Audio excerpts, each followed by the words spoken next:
سڵاتان لێبێ کاتتان باش بەرنامەی ڕۆماڵی هەفتەتان پێشکەش دەکەم. دقیق 4 ساڵ پێش ئێستا کابینەی نوێی حکوومەتی هەرێم ڕاگەنرا. ڕاگەاندنی کابینەکە لە کاتێکدا بووکە قەیرانێکی سیاسی ئابووری گەورە بەرەو هەرێمی کوردستانی گرتبوو. لە کاتێکدا ئەم کابینەی ڕاگەنرا کە خەڵکانێک پێیان وابوو ڕاگەاندنی کابینەکە سەروەخت و ماوەکەی گونجاو نییە و چاوەڕێ ئەوان دەکرد کە لە قۆناغی داهاتوە شکست بێنێ. بەڵام کابینەی نوێم بە پلانێکی تۆکمە و بە خودی سەرۆکایەتی مەسرور بەرزانی وەکو کەسێکی بەهێز توانی ڕوبەڕووی هەموو ئەو تەحەدیە نەبووێتەوە کە لە ناوخۆ لە دەرەوە بۆ کابینەکە دروستکە. لە گرنگترین من کە بە چەند خاڵێک نامەی پێشەکەی دوور و درێژ بێ لەوانە بنەبڕکردنی گەندەڵی شەفافێ لە داهات و خەرجیەکان و برەودان بە ژێرخانی ئابووری هەرێم کە لە پاڵ نەوت سەرچاوی دیکە بێتە ئارەوە کە ئێستا بە تایبەتی دوای کۆرۆنا کە ئەم بابەتە زیاتر زەق بووە. بۆیە کابینەی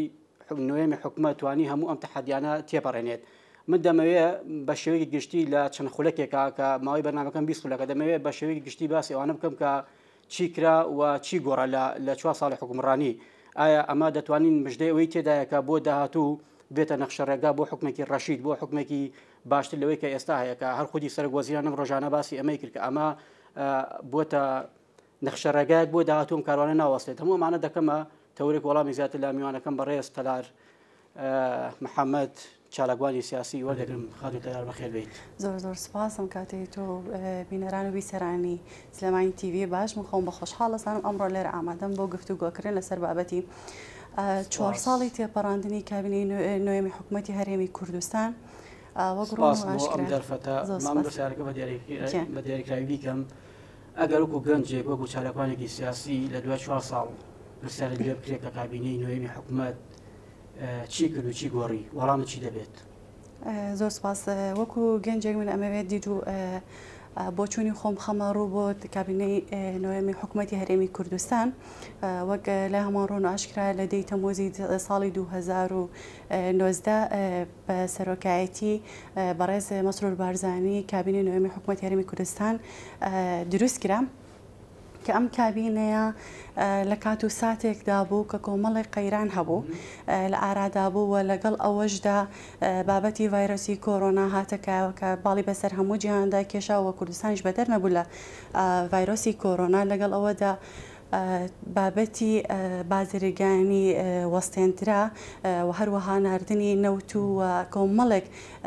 کێشە و مەعاناتی دەرەوە و ناوخۆ کە ڕوبەڕووی کابینەی نوێی حکوومەتی هەرێمی کوردستان بۆەوە کە بە خۆشحاڵیەوە بەپێی ئەو میکانیزم و پەیڕە و کارکردنی سەرۆکی حکوومەتی هەرێمی کوردستان بەڕێز مەسرور بارزانی کە کاری بۆ کرد و بەپێی ئەو پشودرێژی و خۆڕاگیریەی توانی بەسەر ئەم کۆسبوتەگەرانەدا زاڵ بێ بە خۆشحاڵیەوە تاکو ئێستا لە ماوەی 4 ساڵی کارکردنیدا لە 180 کارنامەی کابینەی حکوومەتی هەرێمی کوردستان جێبەجێ کراوە کە ئەمە مای خۆشیە و جێگەی دەستخۆشیە لە کابینەی نوێی حکوومەتی هەرێمی کوردستان. باشە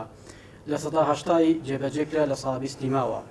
گرنگترین ئەو لەمپەرانە ئەو گرفتانەی کە بۆ هۆی کە حکوومەت نەتوانێت 100% بەرنامەکەی خۆی وەکو خۆی جێبەجێ بکات بەڕای تۆ چی بوو؟ وەکو باسم کرد ئەو ڕێگریانەی کە لە بەردەم حکوومەتی هەرێمی کوردستاندا بوو ڕێگری کەم نەبوو. بابەتی ڤایرۆسی کۆرۆنا کە وای کرد ژێرخانی ئابووری لاواز بێت کە وای کرد دام و دەستگاکان لە کار بکەوێت و بۆ فترێکی کاتی هیچ دام و دەستگایەک وەکو لای هەمان ڕوون و ئاشکرایە کە ئیکاری نەدەکرد و ئیشی نەدەکرد و هەروەها ئەو کێشانەی کە لە ناوخۆی و لە دەرەوە کە هەندێک کات بەداخەوە ئەو بڵین ئەوانەی کە لەگەڵمانە لە ناو حکوومەتە کە ئۆپۆزیسیۆنین خۆیان لە خۆیانە کێشەیەک بوون و ئەگەر بەهاتە مەسلحەتی شخصیەکان یاخود بەرژەوەندی شخصیەکان یاخود حیزبی ئەگەر لەو کارێک کە ئەکرا ئەنجام ئەدرا نەبووایە ئەوە ئەبوونە بە ئۆپۆزیسیۆنێکی زۆر توندڕە و واتە خاڵێکی سلبی کە هەبووە بەڕاستی ئەو بڵین هاوپیشانەمان یاخود ئەو هاوبەشانەمان کە لە حکوومەتە لەگەڵمان هاوبەشن بەڵام دەورێکی سەرەکی ئۆپۆزیسیۆنە بین و کە ڕێگیر بوون لە کۆمەڵێک پێشچوونی حکوومەت و کارنامەی کەواتە لەگەڵ بوونی هەموو ئەم گرفتانە لەگەڵ بوونی هەموو ئەم تەحەدیانە حکوومەتی هەرێم توانێتی سەرکەوتوو بێت. ئەم سەرکەوتنە بۆ نمونە بەشێکی پەیوەندی بە خودی کەسایەتی سەرۆکی حکوومەت مەسرور بارزانیەوە بووە کە بێگومان کەسێکی ناسراو بۆ لە دنیای دەرەوە لە دنیای ناوخۆشدا حەز دەکەم لەسەر کەسایەتی کاک مەسعود بوەستین بۆ خۆی تا چەند گرنگ بوو لە سەرکەوتنی حکوومەتەکەی یعنی بەدەمە هاتن نەبوو لە سەرەتا بۆ حکوومەتی هەرێم ڕەنگە لە هەندێک خاڵە لایەنێک بۆ نمونە تەنها شەریکەکانیشی لەمپەریوان دروست کردووە کام حکوومەتە وەکوی کە کارنامەکەی ڕاگەیان نەتوانێت جێبەجێ بکات دەمێت لەسەر ئەم بابەتە بوەستن بە دیاریکراوی خاڵە جیاکەرەوەکانی کەسایەتی کاک مەسعود چییە؟ وەکو باسم کرد لە پێشووتریژ سیاسەتی حەکیمانە بە خۆڕاگیری و هەروەها وردبینی و بیرتیژی جەنابی بەڕێز مەسرور بارزانی وای کرد کە ئەم کابینەیەکی سەرکەوتوو بێت بە سەرجەم کێشەکانی پێشووترەوە واتە کاری لەسەر ریفۆرمێکی تازە کرد و بۆ کارکردن لەسەر ئەو کارە باشانەی کە لە کابینەکانی پێشووترە ئەنجام درراوە و هەروەها ئەو کارانی کە لە کابینەکاندا لە کابینەکانی پێشووترە ئەنجام نەدراوە بۆیە جەختی کردەوە لەسەر یەکێک لە خاڵە هەرە گرنگەکان بریتی بوو لەوەی کە بە سیستەمکردنی بە ئەلکترۆنیکردنی سیستەمی حکومڕانی بوو کە ئەمە خاڵێکی گرنگ بوو لە کابینەکانی پێشووترە بە هیچ جۆرێک باسی لێ نەکراوە بگرە کۆمەڵی ئاسەنگی بۆ هاتە پێش لە کۆمەڵە شوێن سیستەمی داتا بیس نەبوو و خاڵێکی تر ئەوەی کە بە مای خۆشحاڵیە پێداگیری و هەر کردارێک کە ویستبێتی ئەنجامی بات پێشەوەی کە لێدوان و کۆمەڵی قسەی بۆ بکات ئەو بەکردار سەلماندێتی پاشان هاتۆتە سەرتیڤەکان و ڕایگەاندنەوە کە ئێمە ئەمەمان کرد واتە لە پێشوەختە بەرنمەیەکی تۆکمەی داڕشتە بوو و کاری کرد و هەروەها کردارەکان بە کردار سەلماندی کارەکان بە کردار سەلماندی کابینی نوێن بە دیاریکراوی ئیشی لەسەر کرد بەڵام پێشەوە تا خان بۆ نمونە کابینی نوێن توانی دەستکاری بکردنەوەی خەڵک بک بۆ حکومڕانێکی ڕەشید بۆ نمونە پێشووترە ینی جۆرێک لە دوورکەوتنە لەوان حکوومەت و هاوڵاتیە هەبوو یعنی ئەم تێگەشتن ئەم ڕوئایە دروست بوو کە دەبێت لەمە دو هاوڵاتی دەبێت هەست بە ئەمان زمانی خۆی کا لە ڕووی ئەمنی لە ڕووی سیاسی لە ڕووی ئابوووریەوە دەبێت خاوەنی حکومێکی ڕەشید بێ ئەم تێگەشتنە دروست بوو لەنێوان هاوڵاتی حکوومەت بەتاکید یەکێک لە خاڵە هەرە گرنگەکانی کابینەی نوێ حکوومەتی هەرێمی کوردستان و هەروەها جەختکردنی بەڕێز مەسرور بارزانی لە سیستەمی چاکسازی و هەروەها بنبڕکردنی گەندەڵی و یەکێک بوو لە خاڵە هەرە گرنگەکانی ئەم کابینەیە کە کاری لەسەر کردووە هەروەها بە هەدەرنەدانی سامانی هەم سروشتی هەم داهاتی ناوخۆی هەرێمی کوردستان خاڵێکی گرنگ بوو کە دڵنیاییدایە هاوڵاتی کە بەرگریەکی تەواوەتی لەلایەن حکوومەتی هەرێمی کوردستان و یاخود سەرۆکی حکوومەتی هەرێمی کوردستانەوە ئەکرێت بۆ هەموو سێکتەرەکانی کۆمەلگا و ئەوەی کە ئەمەوێت باسی بکەین ئێمە جاکارێکی کە ئەم حکوومەتە نوێیە یاخود ئەم کابینەی نوێی حکوومەتی هەرێمی کوردستان کە کابینەی نوۆیە جیاکارێکی بریتێ لەوەی کە لەگەڵ ئەوەی کە ئیشی بۆ ئەوە کرد کە فرا موچەیی نەمێنێت کاری لەسەر ئەوە کرد کە فرە موچەیی نەمێنێ و هەروەها بە هەدەردانی سامانی سروشتەکان بوو و هەروەها ئیشی لەسەر ژێرخانی ئابووری کرد کە تەنها ئێمە پشت بەنەوت نەبەستین بەڵکو ئیش بەکار بکەین لەسەر پیشە سازەکانی تر و هەروەها بەروبوومی کوشت و کاڵی کە کارێکی گرنگ بوو بەلای جەنابی بەڕێز مەسرور بارزانیەوە کە وای لە هاوڵاتیان کرد کە بەداخۆ لە ساڵانی پێشووتردا ئێمە ئەمان بینی بەرهەمەکانی خۆیان جوتیاران فڕیان ئەدا و هەروەها زۆر بێ ئەهمیەت لەلایەن جوتیارانەوە سیر ئەکرا لە بەرەوەی ماندووبوونێکی زۆری پێوەبینی و ڕەنجێکی زۆری پێوەبینی لە ئەنجامدا ساخنە ئەکرا بڕم بوومەکان بۆیە بەڕێز مەسرور بارزانی زۆر بەوردی جەختی لەسەر ئەو بابەتە کرد و کاری لەسەر ئەو بابەتە کرد کە بەرهەمی کوشت و کاڵەکان ببێتە داهاتێک و لە ناو خۆی هەرێمی کوردستاندا ساخ بکرێتەوە بە ئەوی خۆشحاڵیە کە لە مێژووی حکوومڕانی هەرێمی کوردستاندا تاکە کابینەیە کە بە سەرۆکاتی مەسرور بارزانی بڵین بەروبوومی خۆماڵی هەناردەی دەرەوەی وڵات کرا کە ئەمە وای لە جوتیار کرد بە تاقە و توانایەکی زیاترەوە هەوڵ بدات بەرهەمی هەبێت و بەروبوومی هەبێت باشە کەواتە هەموو ئەم سێکتەرانەی کە بەڕێز باست کرد لە نێشتی دووموچەی لە شەفافی لە داهات و خەرجەکان حکوومەتی هەرێم لەمەدا ئەرک و کارەکەی تەواو بووە یاخود ئەمانی کراوە تەنها سەرەتا و بنەمایەکە بۆ حکومڕانی داهاتوو پێ دوایە حکوومەتی هەرێم لە کابینەیدا کە حتمما دوای هەڵبژاردن ئەم کابینەی هەر پێگێت دووریا نزیک دەتوانێت ئەم ڕەوڕەوەی تەواو بکات بەدڵنیاییەوە ئەمە سەرەتای دەستپێکی حکوومەتی هەرێمی کوردستانە، حکوومەتێکی تۆکمە کە ئیش لەسەر کۆمەڵی سێکتەر ئەکا بە خۆشحاڵی و ئەم حکوومەتی کە ئێستا هەیە سەرڕای ئەو هەموو قەیران و کێشە سیاسی و کێشە ململانی دەرەوناوە، بەڵام توانیوێتی لەسەر پێی خۆی بوەسێ و توانیوێتی ڕۆڵێکی زۆر باش ببینێت لە کۆمەڵێک پرۆژە هەیە کە لە کابینەی دووەمی حکوومەتی هەرێمی کوردستاندا جێبەجێ کراوە کە لە کۆی 276 پرۆژەی وەبەرهێنان هەبووە لە کۆمەڵ لە سەرجەم سێکتەرەکانە، سێکتەری تەندروستیڵی پەروەردەیە، کشتتوکاڵە، پیشەسازیە، گەشت و گوزارە و هەروەها پەروەردەونە. هیچ سێکتەرێک لەم کابینیان نەبووە کە چاکسازی تێدا نەکرێت، کە کاری تێدا نەکرێت بەرەو پێشچوونی بڵێن بەرەو پێشچوونی بەخۆیەوە نەبینی بێ. و یەکێکی تر لە سێکتەرە هەرە گرنگەکان کە کاری لەسەر کرد کابینەی دووەمی حکوومەتی هەرێمی کوردستان بابەتی پەروەردە بوو کە بۆکو لای هەمان ڕوون و ئاشکرا زیاتر لە 80 قوتابخانە و باخچەی ساوایان کراوەتەوە لە زمنیە 1300 باخچە و قوتابخانە نۆژن کراوەتەوە، نزیکی 200 قسوور ژووری خوێندن کراوەتەوە، مەش بۆ ئەوەی کە سیستەمی پەروەردەت سیستەمێکی باش بە چکە ئەگەر حکومڕانیەکی باش بوو کاتێکە حکومڕانیەکەت سەرکەوتووە بێت ئەگەر هاتوو سیستەمی پەروەردەت باش بێ. بۆیە خاڵێکی هەرەگرین کە ئیشان لەسەر کردوە بابەتی پەروەردەیە و گرنگیدانە بە ڕۆڵی پەروەردە. وەڵامەکانی بیر نەچێتەوە لە پەروەردە خاڵێکم پێ بڵێ کە زۆر جیاوازی و جەوهەری بێت کە ئەم کابینەیە کردی. وەکو ئاماژەم پێکرد خاڵی ئەوە بوو کە گرنگیدان بەکردنەوەی قوتابخانە نوێەکان بۆی ئەو جەنجاڵیە و ئەو قەرەباڵغی لە ناو سیستەمی خوێندنا هەیە نەمێنێت، واتە سیستەمی سێ دەوامی نەمێنێت. یەکێک بوو لە خاڵە هەرە گرنگەکان چکە لەگەڵ سیستەمی تازەی خوێندنا ناگونجەوە. هەروەها پەرەپێدانی بواری باسی بەرزکردنەوەی ئاتۆژیاری مامۆستایان کە بەبەردەوامی خول ئەکرێتەوە لە دەورەدان و وا لە مامۆستا ئەکرێت لەگەڵ سیستەمە تازەکەدا خۆی بگونجێنێت و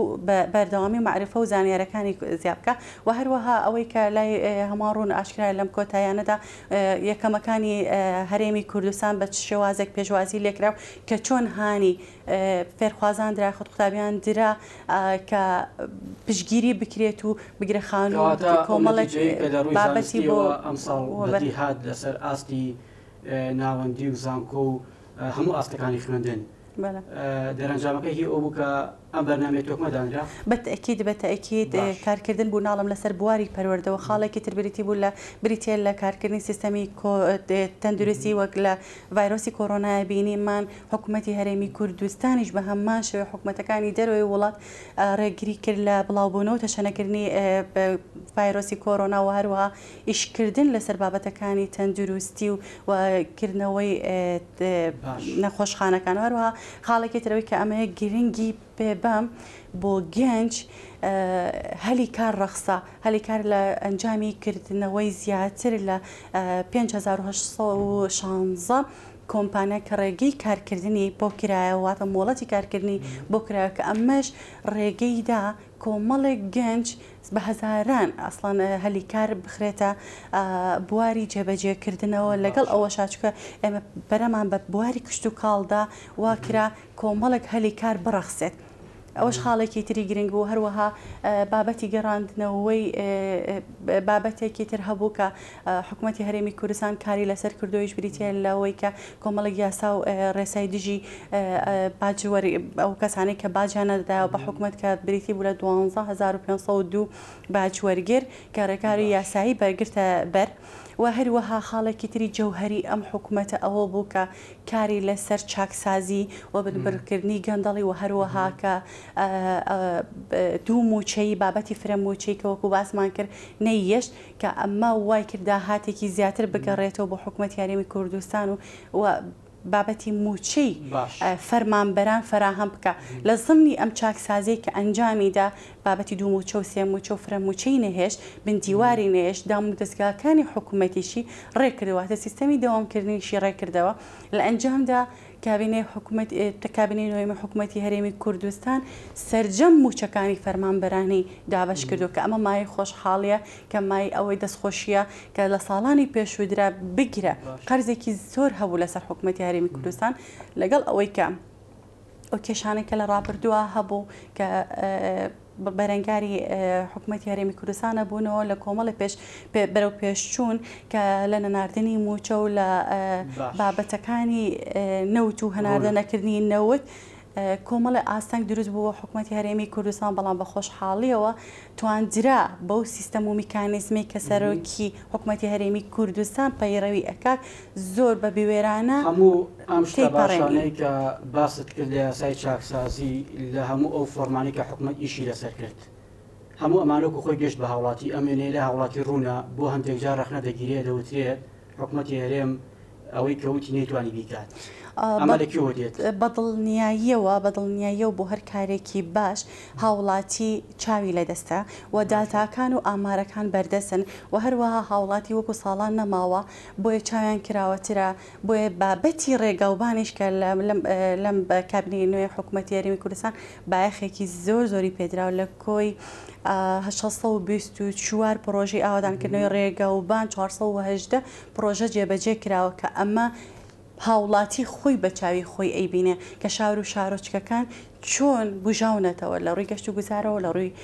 ژینگەوە واتە لە ڕووی سەوزاییەوە کە چۆن زیاد کراوە خاڵێکی تر بریتێ لە گلدانەوەی ئاوە ئەو ئاوە سروشی کە لە ڕێگەی بارانەوە یاخود لە ڕێی چەم و کانیاوەکانەوە حکوومەتی هەرێمی کوردستان سوودی لەم ئاوانە بینی و کردنەوەی چەندین بەنداو کە تقریباً 10 بەنداو کراوەتەوانێ و لە سیستەمی جێبەجێکردندایە ئەمانە هەمووی دەستکەوتن و هەروەها خاڵێکی ترکە زۆر گرنگە و جەوهەریە بە هەدەرنەدانی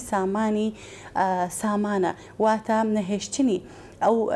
داهاتە ناوخۆییە کە بچێتە دەرەوە بە هەر هۆکارێ بێت تەنانەت لە یەکێک لە بڕیارەکاندا باز لەوە ئەکات کە ئەگەر هات و وەزارەتەکانیش بۆ بینینی خول و سیمینار و یاخود هەر بابەتێکی تر ئەبێت لە چوارچەوەی پەیڕەوا بێت ئەبێت لە چوارچەوەی ئەوەیە بێت ضرورێت بێ نەکە سامانی ناوخۆی بە هەدەر بدرێت لە ئەنجامی ئەو چۆنەڵی ئەو سەردانکردنانە ئەوە یەکێک بوو لە خاڵە هەرە گرنگەکانی وەزیر و تیمەکەی حکوومەت بۆ ئیشەکانی حکوومەت چۆن بوو زۆر یەکێک بوو لە خاڵە هەرە گرنگەکان و یەکێک بوو لە خاڵە مێژوویەکانی کابینەی نوێمی حکوومەتی هەرێمی کوردستان بەڕاستی کار ئاسانی بۆ هاوڵاتیان و لە دام و دەستگاکانی حکوومەتی هەرێمی کوردستان ئەم کار ئاسانیە بۆ هاوڵاتیان تەنانەت ینی لیستی ناوی وەزیرەکان و ژمارە مۆبایلەکانیان وای لە هاوڵاتی کرد ئەگەر هەر ئەلقەلەیەکی بۆ دروست ببوایە کە بەداخەوە لە کابینەکانی پێشووترە ئەوە بە چەندین ستێپ بڕۆیشی تا دەنگی ئەگەیشە لای وەزیرێک ئەگەر بشگەیشتە بەڵام بە خۆشحاڵیەوە کە مای جێی دەستخۆشیە من لێرە ئەمەی دەستخۆشی لە سەرجەم وەزیرە بەڕێزەکان بکەم و بە تایبەتی ئەوانەی کە دەورێکی باڵاشیان هەبووە لە پێشبردننی ئەم سیستەمی حکوومەتە بەڕاستی کۆمەڵێک وەزیرمان هەبووە کە خۆی گیانەکرێتەوە لە هاوڵاتی و بگیرە ئۆفیسەکانی خۆیان بەجێهێشتە و هاتوونەتە پرزگەکان بۆ بینینی هاوڵاتی یاخود خۆیان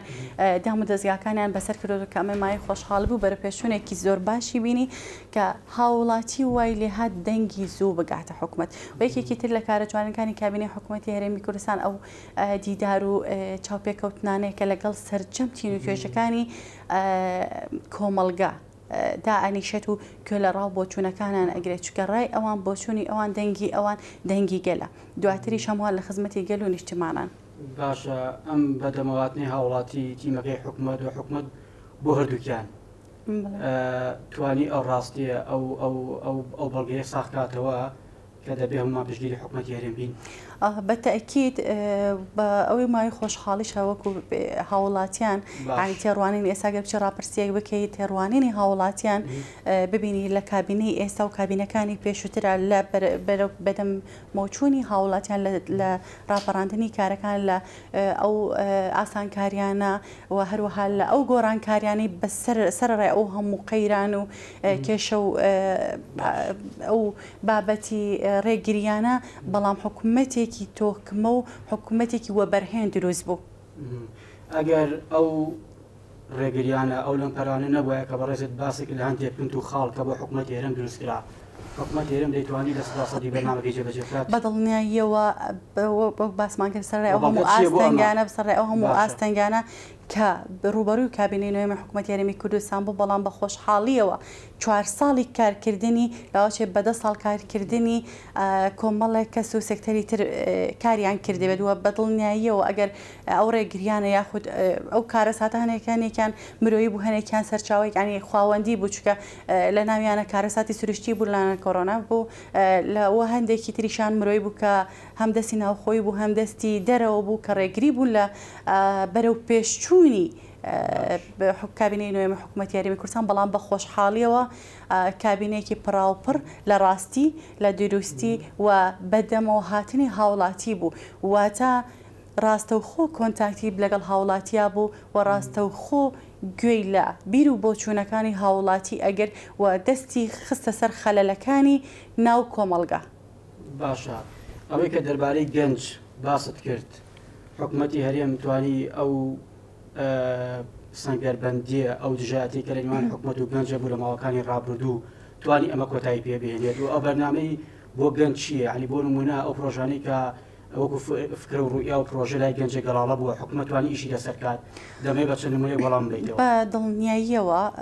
ئەوەی کە گەنج و بڵێن گەنج لە تەرەفێک و حکوومەتی هەرێمی کوردستانیش لە تەرەفێک بێت بەخۆشحاڵیەوە تا ڕادەیەک کاڵ بۆتەوە ئەویش بەهۆی بە کۆمەڵێک هۆکار ئەگەر بیرمان بێ سەرەتای دەست بەکاربوونی ئەم کابینەیە بە لێشاو بابەتی پەنابەرمان ڕۆیشتن و گەنجانمان بۆ دەرەوەی وڵات بۆ لەو بەداخۆ تاکو ئێستش بنبڕ نەکراوە بەڵام چۆنەڵی کەم کراوەتەوە هەروەها ئێمە ئەوشمان بیر نەچێ ئەو کێشە دارایانێک کە لە ئەو کابینەیە دروست بوو هەروەها ئەو خاڵە سلبیانەی کە هەبوو بە هۆی شەڕی داعش و خیانەتی 16 ئۆکتۆبەرەوانە کاریگەری تەواوی هەبوو لەسەر داڕمانی حاڵەتی نەفسی گەنج بۆیە وای لێ هاتبوو گەنج بەڕاستی لە پێشووترا هەلی کار نەرەخسا بوو هەروەها کار نەئەکرا بۆەوەی کە دەستی کاریان پتە و بکرێت و هەروە هەلی کاریان بۆ بڕەخسێت واتە ئیش لەسەر ئەوە ینی نەکرا بوو کە ئەگەر هاتوو گەنجێک ئایدیایەکی هەبێ فکرێکی باشی هەبێت چۆن دەستی بگیرێت چۆن هاوکاری و چۆن کار ئیش لەسەر کە ئەوە بکەی کە ئێستا بە خۆشحاڵ و ئێمە کۆمەڵێک کەس ئەبینین بۆ نمونە کە ئەوەندە گەنج ئەوەندە ڕوئیا ئەوەندە پرۆژە ئەوەندە فکرا لەم کابینەیەشی لەسەرکرابێ وەکو ئامارێکی دقیقم نییە بەڵام چ کۆمەڵە کۆنفرانس و پانێڵ بەشدار بوون کە باز لەوە کراوە کە بۆ نمونە جەنابی بەڕێز مەسرور بارزانی خۆی لێ بەشدار بۆ بە وردی گوێی لە بیر و بۆچوون و ئایدیاکانی ئەو گەنجانە گرت و هەریەکان کۆمەڵک پرۆژەی جوانی هەبووە ئیشی لەسەر کردووە و بەڵێ هەم لە بواری کشتتوکاڵی هەم لە بواری کاری دەستی هەم لە بواری ئەلکترۆنی و فکرەکانە یاخۆت ئایدەکانە بە بەرز نرخێنرا و هەروەها پاشان جەنابیان دیداریان لەگەڵیانە داساس کرد و لە نزیکەوە لە بیر و بۆچوونەکانیان گوێی گرت کە ئەمە وای لە گەنج کرد کە پشت بەخۆی ببەستێت و هەروەها لەگەڵ ئەوەی کە کۆمەڵێک باسم کرد کە کۆمەڵێک کۆمپانیا مۆڵەتی کارکردنی پێدرا لە زمانیانە بڕیارێک دەرچوو لە حکوومەتی هەرێمی کوردستان کە ئەبێت ئەو مۆزەفانە یاخود ئەو کارمەندانە کە لە کەرتی تایبەت کار ئەکەن لە ساعە 75 کارمەندی خۆماڵی بێت یارەکی واتە ئی خۆمان بێت کارمەندەکان کارمەندی خۆمان بێت لە سا 25ەکەی تریشی ئەبێت ئەکرێت کارمەندی لە زاخۆتاخانەقینە و خۆی جێبەجێ کرا هەندێک جار حکوومەتە بۆ خۆی دەڵێت بڕیارەکانم لە هەندێک ناوچە جێبەجێ ناکرێت یعنی تۆ ئەمە دەبینیت بەداخەوە کە حکوومەت خۆی بە دەمی خۆی و باس لەوە ئەکات کە بڕیارەکان وەکو خۆی لە هەندێک ناوچە لە هەندێک شار و شارۆچکە وەکو خۆی جێبەجێ ناکرێت بۆ لەبەر ئەو هۆکاری تاکە بڵێن شخصی و حیزبی بەرژەوەندی خۆیان هەیە بەرژەوەندی شخصی و بەرژەوەندی حیزبیان هەیە بۆیە هەدەفیان نییە لەگەڵ حکوومەتی هەرێمی کوردستان هەدەفیان نییە ئامانجیان نییە لەگەڵ حکوومەتی هەرێمی کوردستان پێ بەپێی ئەوان بڕۆن وە لە کارنامەی حکوومەتی هەرێمی کوردستانە ئەم خاڵانە پەیڕەوکەن و بە چای خۆشمان ئەیبینین ئەو ناوچانەی یاخود ئەو شارانەی کە لەگەڵ پرۆژە و پرۆپۆزەڵی حکوومەتی هەرێمی کوردستان کاریان کردووە بەپێ ئەو میکانیزمە ئیشان کردووە دەبینین چ بەرەو پێشچوونێکی بینیوە لە ڕووی ئاوادانی بەرەو پێچۆ لە ڕووی نیشتەجێبوون و لە ڕووی ڕێگەوبان و لە ڕووی پەروەردەیە و لە کۆمەڵێشتا زۆر بەرەو پێشچوونی بەخۆیەوە بینیوە ئەمە دەرئەنجامی ئەوەیە کە کۆمەڵێک ناوچە یاخود شار ئەکرێت بەپێی پەیڕۆ و پرۆگرامی حکوومەتی هەرێمی کوردستان نەڕۆیش بێتن بەداخەوە لە ناوی شانە سلێمانی کە بۆتە قوربانی ململانە شخصیەکان کە بۆتە قوربانی دەستی کۆمەڵێک کەس کە لە پێناو بەرژەوەندی شخصی خۆیان نایەڵێت. کارەکانی حکوومەت وەکو خۆی بجێبەجێ حکوومەت و پارتی بۆ سلێمانی چییە؟ ڕوئیای حکوومەت و وەکو بەڕێز مەسرور بارزانی وەتی سلێمانی گلێنەی چاوی ئێمەیە ئێمە دڵنیای لە خەمخۆری و لە دڵسۆزی جەنابیان و دڵنیای لەوەی کە ئەوان بە هیچ جۆرە دەست لە سلێمانی هەڵناگرن و ئەشمەوێت لێرە شۆداواکارم لە سەرۆکی حکوومەتی هەرێمی کوردستان کە کارێکی زۆر جددی لەسەر سلێمانی و دەوروبەری بکە بەڕاستی چکە هەم خەڵکی سلێمانی هەم سلێمانی شایەنی ئەوە نیە بەو جۆرە تەعاملی لەگەڵا بکرێت. هەموو ئەو گرفتانەی کە چەند ساڵێکە لەم شارە باز دەکرێت کە بۆتە هۆی چەقدەستنی کابینەی دەی حکوومەتی هەرێم ئەمە چارەسەر دەکات بەدڵنیاییەوە بەڕێز مەسرور بارزانی زۆر بە دڵسۆزی کار لەسەر ئەو بابەتە ئەکات کە سلێمانی شاری هەرێمی کوردستانەوە سلێمانی یەکێک لە شارە هەرە خۆشەویستەکان و دڵنیام لەوەی کە وەک خۆی وتی ئەگەر پارچەنانێکمان هەبێت لەگەڵ یا لێت ئەەکەین و سوودی لێ ئەبینین بۆیە دڵنیام لە دڵسۆزی و خەمخۆریان بۆ شاری سلێمانی و هەروەها بۆ شارەکانی تریشکە بەداخەوە کۆڵم لە ململانە سیاسەکەیە وان لێ کراوە کە سوودمەند نەبن. سپاس بۆ تەلار محەممەد شارەکانی سیاسی سپاس بۆ ئەم دەرفەتۆ بینەرانی بەڕێز و خۆشەویستە تەوریکی دیکۆ بەنامێکی دیکە هەر شاد بێت.